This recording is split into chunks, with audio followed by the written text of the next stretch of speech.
आज की कहानी है एक कपल की जिनकी दहशत से पूरा कनाडा हिल गया था। बात है अक्टूबर साल 1990 की। कनाडा के टोरंटो राज्य के स्कारबोरो शहर में 17 साल की कार्ला लीन नाम की लड़की एक पेट शॉप में काम करती थी। उसी दौरान एक रेस्टोरेंट में उसकी मुलाकात 22 साल के पॉल बर्नाडो नाम के लड़के से हुई। Paul Bernardo university of Toronto में पढ़ता था। वो देखने में काफ़ी हैंडसम था, इसलिए पहली ही नज़र में कार्ला को उससे प्यार हो गया। तो वहीं पॉल को भी कार्ला काफ़ी अच्छी लगी और नतीजा ये हुआ कि दोनों ने उसी रात एक होटल बुक किया और एक दूसरे के साथ फिजिकल रिलेशन बना लिया। इसके बाद दोनों एक दूसरे से अक्सर मिलने लगे। हालांकि दोनों की उम्र में 5 साल का फर्क था, बावजूद इसके दोनों के बीच काफ़ी अच्छी बॉन्डिंग बन गई। उसी दौरान स्कारबोरो शहर में एक रेपिस्ट की दहशत फैली हुई थी। लोगों ने उस रेपिस्ट को स्कारबोरो रेपिस्ट का नाम दिया था।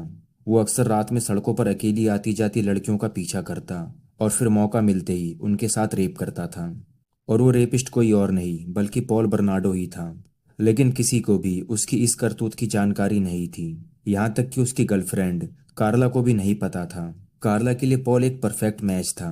अभी इस दौरान स्कारबोरो शहर में रेप के 12 केस सामने आ चुके थे, क्योंकि पॉल हमेशा रात के समय लड़कियों को अपना शिकार बनाता था। इसलिए उसकी पहचान कर पाना पुलिस के लिए काफ़ी मुश्किल था। लेकिन पुलिस ने कुछ विक्टिम्स की मदद से एक स्केच बनवाया और पूरे शहर में जारी किया। जिसके बाद पॉल बर्नाडो के कुछ दोस्तों ने पुलिस को बताया कि ये स्केच उनके दोस्त पॉल बर्नाडो से मिलती है। जिसके बाद पुलिस ने रेप के मामलों की जांच के लिए पॉल बर्नाडो के साथ और भी कई सस्पेक्ट्स को पुलिस स्टेशन बुलाया और उनसे डीएनए सैंपल लिए। पॉल बर्नाडो ने भी बिना किसी झिझक के पुलिस को अपना डीएनए सैंपल दे दिया। पुलिस ने कई सैंपलों के साथ पॉल का डीएनए सैंपल भी जांच के लिए भेज दिया, लेकिन रिपोर्ट आने में काफ़ी वक्त लगना था। फिर इसके बाद पॉल अपनी गर्लफ्रेंड कार्ला को लेकर सेंट कैथरीन शहर चला गया। वहां वो कार्ला के घर में रहने लगे। उधर स्कारबोरो शहर में तो रेप होने बंद हो गए, लेकिन अब सेंट कैथरीन शहर में रेप के मामले सामने आने लगे। सेंट कैथरीन शहर की लोकल पुलिस ने इन रेप केसेस को स्कारबोरो शहर में हुए रेप केसेस से जोड़कर नहीं देखा, जो कि पुलिस की बहुत बड़ी गलती थी।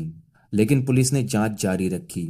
उधर कार्ला के पेरेंट्स को पॉल इतना पसंद आ गया कि वो उससे अपनी बेटी कार्ला की शादी करवाने के लिए तैयार हो गए और दोनों की शादी की तारीख भी तय कर दी गई। पॉल हमेशा कार्ला से कहता था कि उसे कुंवारी लड़कियां बहुत पसंद हैं और वो उनके साथ फिजिकल रिलेशन बनाना चाहता है। कार्ला उसके प्यार में इतनी पागल हो गई थी कि वो भी इस बात के लिए उसका सपोर्ट करती थी। इससे भी ज़्यादा हैरानी की बात तो ये थी कि पॉल ने जब कार्ला को बताया कि उसे कार्ला की बहन टैमी होमाल्का, जो कि 15 साल की थी, वो पसंद है और वो उसके साथ फिजिकल रिलेशन बनाना चाहता है, तो कार्ला ने इस बात पर कोई ऑब्जेक्शन नहीं उठाया, बल्कि उसने डिसाइड किया कि वो आने वाले क्रिसमस पे अपनी बहन टैमी पॉल को गिफ्ट कर देगी। और हुआ भी कुछ ऐसा ही। टैमी के 16वें जन्मदिन से कुछ दिन पहले कार्ला अपनी पेट शॉप से जानवरों को बेहोश करने वाली दवाई चोरी करके ले आई।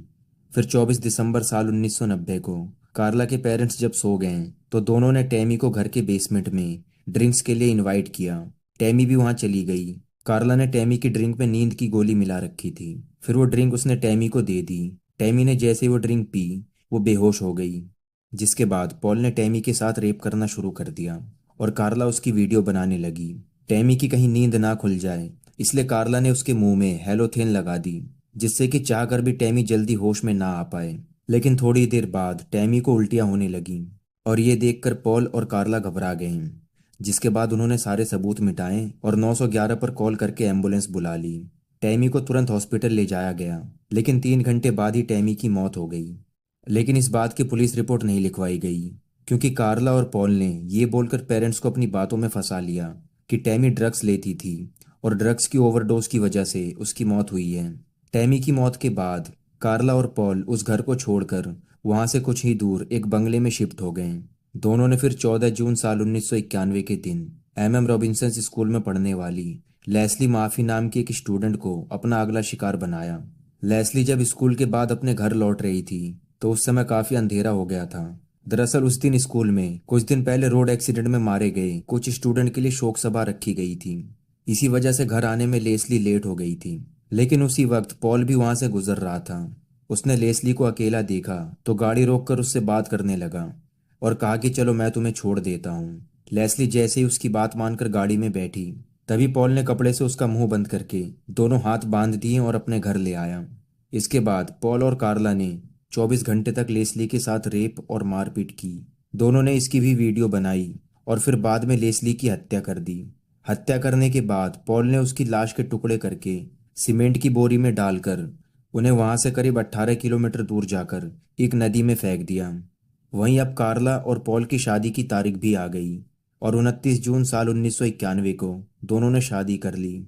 उसी दिन नदी में कुछ लोगों को वो सीमेंट की बोरी मिली जिसमें पॉल ने लेस्ली की लाश डालकर फेंकी थी।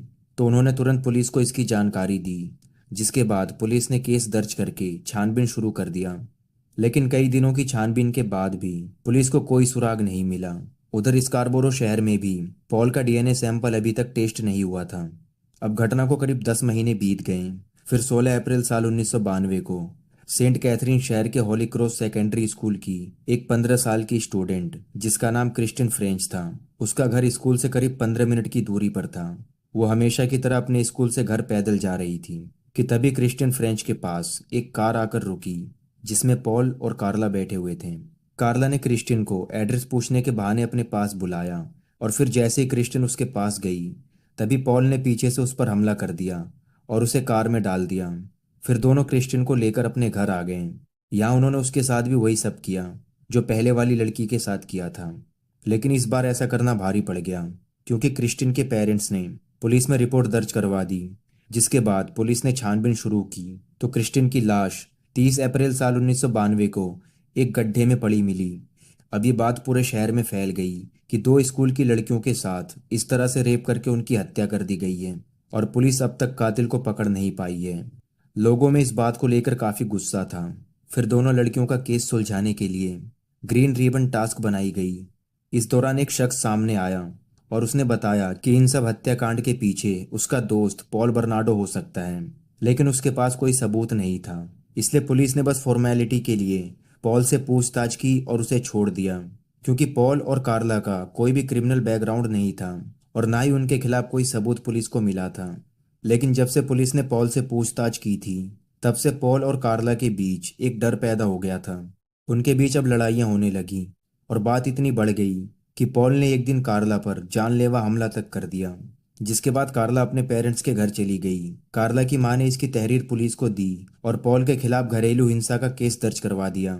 लेकिन कार्ला जानती थी कि अगर छानबीन हुई तो कहीं वो वीडियो टेप्स भी पुलिस के हाथ ना लग जाएं, जो उन दोनों ने लड़कियों के साथ रेप करते वक्त बनाए थे।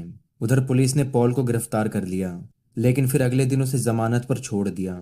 वहीं 3 हफ्ते बाद आखिरकार टोरंटो पुलिस ने 26 महीने से पड़े पॉल के डीएनए सैंपल को जांच किया तो पता चला कि उसका डीएनए सैंपल रेपिस्ट के डीएनए सैंपल से मैच हो गया है। कार्ला तक जब ये बात पहुंची तो उसने अपने वकील के जरिए पुलिस के सामने एक डील रख दी। कार्ला के वकील ने कहा कि अगर कार्ला पुलिस का साथ दे तो क्या उसकी सजा कम हो सकती है। पुलिस इस बात को मान गई। फिर कार्ला ने पॉल के बारे में सब कुछ पुलिस को बता दिया और सबूत ढूंढवाने में पुलिस की मदद भी की। पुलिस ने सारे सबूत इकट्ठा करके दोनों को कोर्ट में पेश किया, जिसके बाद कोर्ट ने पॉल बर्नार्डो को उम्र कैद की सजा सुनाई और कार्ला को 12 साल कैद की सजा सुनाई।